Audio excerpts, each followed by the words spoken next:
loolu am na tarixa yëpp pratiquement parce que voilà sa façon de faire sa façon de voir ñu koy nuyu baax si Modou Kara mboolem kilifa yi alors tey ji soxna Adji comme ni ma ko waxee woon ci continuité par rapport waxtaan yi ñuy def jotoon na fi njëkk a waxtaan ci li nga xamante ni moom mooy les maladies gynécologiques feebar yi dal jigéen yi infection perte blanche règle douloureuse lan moo koy waral lan mooy solution après bi ñu fi jógee waxtaan nañ ci li nga xamante moom mooy mbirum infertilité ñàkk am doom qui est différent de la stérilité infertilité mooy ku toog 1 an ak bu topp te mënta am doom te jëlul benn méthode contraceptive d'accord lii di stérilité mooy koo xamante ni mënta am doom su dee ni jigéen bu stérile la mën na def loolu ñu tuddee en fait la ligature des trompes n'est-ce pas su dee ne góor la loolu ñu tuddee la vasectomie nga xamante ni mécanisme yoon bi nga xamante ni ndox ko góor gi fa la war a jaar ba génn yoon boobu la ñuy daal di bloqué donc yooyu ay mbir la yoo xam jot nañ ci échanger maintenant li nga xamante ni rek tey moom lañ bëgg a indi ci continuité boobu mooy li nga xamante ni moom mooy wàllu ménopause précoce te ménopause précoce suñ ko waxee ak ménopause en fait différence bu ndaw la loolu lañ ci ñëw mais aussi lii di préménopause damay faral di wax ni jigéen duñ ko war a waajal duñ ko war a préparer xale bu jigéen bi nga xamante ni par exemple mu ngi am peut-être 14 ans 15 ans di doog a gis mbaax pour la première fois kooku psychologiquement suñ ko préparé wul su njëkkee gis mbaax rek mën na koo def benn choc psychologique dans un premier temps xale bu jigéen aussi bi nga xamante ni vierge la muy doog a am borom kër kooku it balaa muy tëdd war nañ ko waajal parce que léeg-léeg soxna Adja di nga gis koo xamante ni day dem ba am borom këram am traumatisme sexuel maanaam dootul ñemeti sax borom këram parce que tout simplement waajaluñ ko ku góor ko aussi sax dafa war a préparer boppam préparer soxnaam mais ci noonu aussi jigéen am na fu muy toll duñ ko war a waajal moo tax tey ñu bëgg ci def waxtaan alors lii di wàllu ménopause précoce nga xamante ni en fait souvent du ñuy gis ni léeg-léeg nit ñi su dee ne jigéen dafa am 35 ans jëm 40 ans gisatul ay réglam toog quelques mois gisul réglam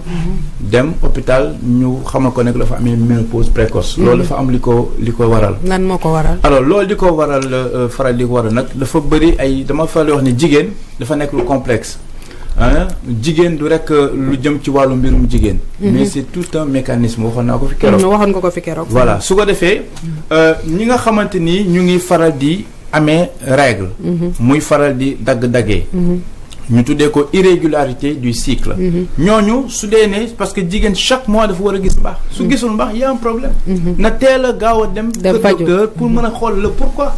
s'il faut un traitement ñu teel ko defal sinon après à long terme day dem ba am jafe-jafe muy benn ñaareel ba itam léeg-léeg ñi nga xamante ni ñu ngi nekk seen biir néegu sëy di sëy mën nañ di sëy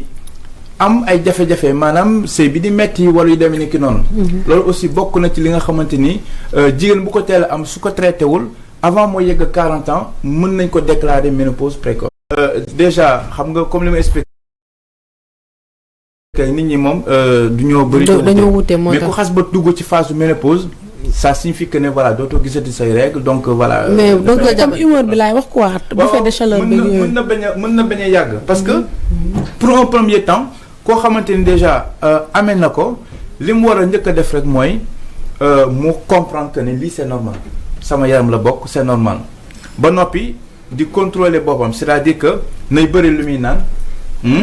nay fexe aussi lekkam fruits ak légumes di ci ëpp loolu lay conseil jigéen yi mais souvent aussi na fexe ba di waxtaan ak borom këram partenaire pour que mu xam ne lii kat c'est tout à fait normal am na ay sëy yu bëri soxna si yoo xamante ni jigéen su tollee foofu le plus souvent léeg-léeg sëy yu bëri mën na yëngu parce que incompréhension donc voilà su ko defee tamit yooyu dafay nekk waaw ku góor ki mën na mais loolu noonu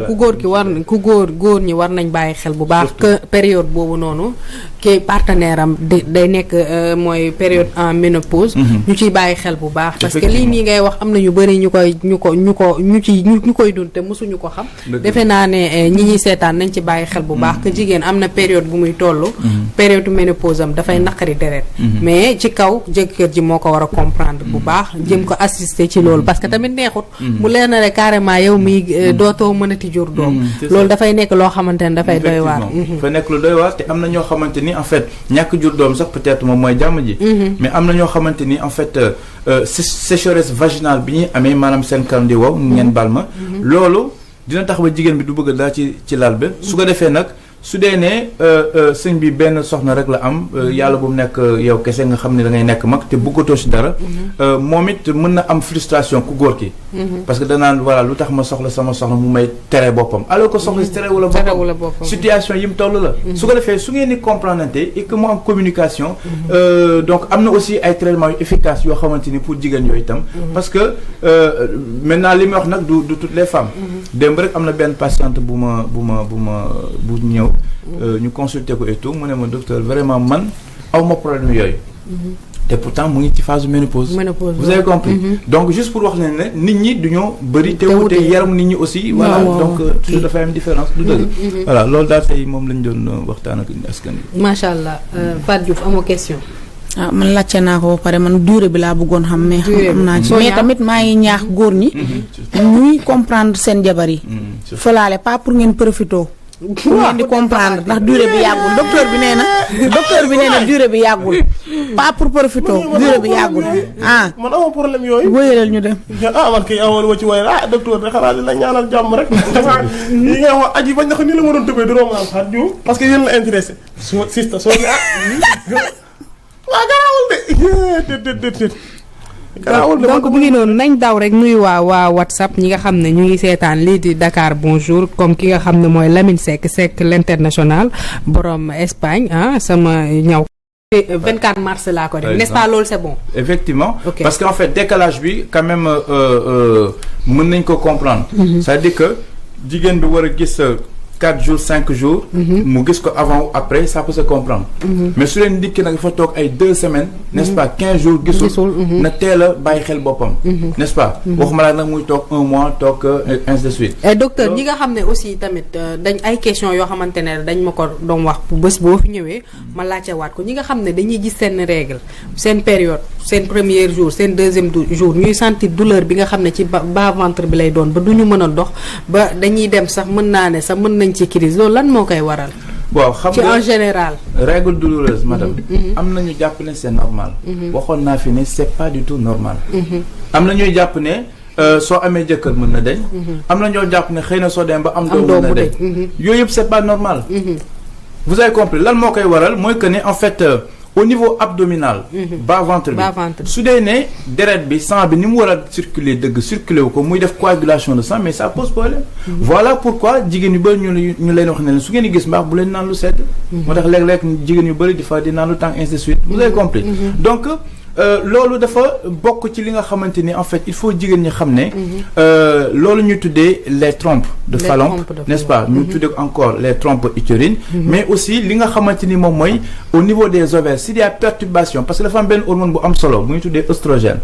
oestrogène dafay dimbali jigéen ba su waree gis mbaax wala su tollee ci phase ovulation donc ovules yi nen yi di mën a développer moo tax sànq ma expliquer que ne en fait ki nga xamante dafa toll ci phase préménopause dafay am fonctionnement ovulaire su ko defee loolu tamit dafay indi complication mais léegi ñi nga xam ne mooy les femmes yoo xam ne dañuy dem ba am 50 ans di gis seen règle ñooñu noonu nag waaw xam nga sànq duñu am seen ménopause du teel a ñëw loolu lan moo koy waral non c'est-à-dire moom laa wax ne sànq physiologiquement parlant nit ñi duñoo wute comprendre nga moo tax sànq ma ne la ba 50 ans sax jigéen mën na am doom d'accord comprendre nga su ko defee jigéen bi na xam ne tant que mu ngi gis règle yàlla mën na ko dimbali problème mu infertilité mën na ko bañ a am problème mu teel a ménopause aussi mën na ko bañ a am par rapport ak aussi ak règle douloureuse yooyu comme jafe-jafe yu bëri la ci jigéen ñun am nañ ci ay traitements yu efficace pour ñi nga xamante intéressé nañ boo xamante ne ñoo xamante ne bu leen dalee que nit ñi sentir douleur bi yéen am ngeen ay yu efficace madame li may wax mais docteur man li tax ma la koy wax démb daf ma dal kii daa tiit sax parce que man dem naa ba à la fin mënuma woon dox parce que dama sonnoon wax fi dëgg fa yàlla mais genre nekk na loo xamante ne du man kese maa koy souffrir ñi ko fi souffrir bëri na trop mais bu fekkee am ngeen saafara ci loolu noonu après incha allah nga wax ñu xool nu ñuy def mais tamit juste dinaa indi benn précision ci li nga xam ne docteur waxoon na ko mooy ci les serviettes hygiéniques macha allah donc li nga xam ne proposé nga ma ko xam nga da nga fi ñëw def diagnostic boo xamante ne da nga teg ñaar ñu xool les différences xool la nga xam ne les composantes ñu gis que ne carrément ñun ñu ngi lor suñu bopp donc depuis lors genre après li nga ma joxoon ba ma ko utiliser macha allah defe naa ne jigéen ñi ñuy seetaan war ngeen jege si kii di monsieur Diabaté macha allah. à chaque fois ci plateau bi waxtaan yu am solo yi parce que yéen da ngeen def ce qu'on appelle l'utile et l'agréable donc loolu dafa nekk lu am solo donc di sant rek bu baax a baax di gërëm nit ñi nga xamante ñu ngi ñuy wóolu parce que damay fay di wax ne wàllu santé waaye caaxaan lu ko tëb moo ci war a wax donte nag nit ñi kenn moomu leen nit ñi am nañ seen xel lu yenu maan ak lu yenu maan ñëpp ko xam n'est-ce pas mais yow mi ci wax kon war nga xool bu baax li ngay wax maîtriser ko te ko fu leer parce que nit ñi maanaam yow miy wax ñi lay déglu ñoo la ëpp xam-xam ci li ngay wax dëgg la moo tax souvent may wax ne ubbi naa ñëpp samay buntu pour képp koo xamante am na suggestion observation même critique parce que loolu tamit day tax gën a avancé mais nag nga baal ma rek soxna Adja su ngeen ma ko mayee ki nga xamante ni tey sama benn tailleur la n'est-ce pas donc nekk Jaksaaw Fass Mbao Couture ñu koy wax Maodo Ndiaye nekk Kër Mbay Fall ne ma docteur suba moom sooy dem plateau man maa lay solal moo def lii ci grille bi ngeen gis nii donc képp ku ci bëgg rek 77 237 75 96 77 237 75 96 moom mooy numéro di un jeune boo xamante ni ku ko jàppale mu dem macha allah am solo lay def macha allah mais aussi di remercier dafa am sama benn patiente boo xamante ni du ma tudd turam mais fan yii dafa def lu ma touché dafa nekk Italie amoon jafe-jafe donc yàlla dimbali ñu parce que may fa di wax ne ñun xamuñu dara mënuñu dara yàlla mooy faj mais yàlla moom du wàcc mukk di faj kenn toujours fu muy jaar bi ñu jëflantee yàlla suturaal ñu mu gis ci résultat mu ne ma du ma ñëw mukk Sénégal te ñëw ma fa xam fi nga dëkk ainsi de suite donc voilà ñu koy nuyu baax xam na boppam depuis Italie macha allah tudd tëram ñëw indil ma ay cadeau yu bëri donc voilà en tout cas ñu ngi wax ne bu kenn mer à chaque fois saa ñu fi ñëwee rek daañu indi benn thème donc ci mois de mars lañ nekkoon semaine prochaine daañu jël ci góor ñi jërëjëf ci góor ñi ba pare maintenant daal di nag dugg ci feebar yi incha allah d'accord incha allah waaye damay dawaat encore une fois rek nuyu ñii di les téléspectateurs ñi nga xam ne ñu ngi